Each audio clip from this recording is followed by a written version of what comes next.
จัดการกิจการพลเรือนหญิงหน่วยเฉพาะกิจกรมทหารพรานที่ 44 ค่ะวันนี้มีความรู้สึกยินดีและดีใจนะคะที่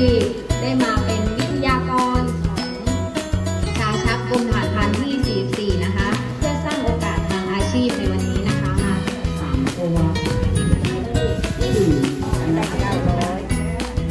เขาแช่ไว้กี่นาทีแช่ไว้2 นาที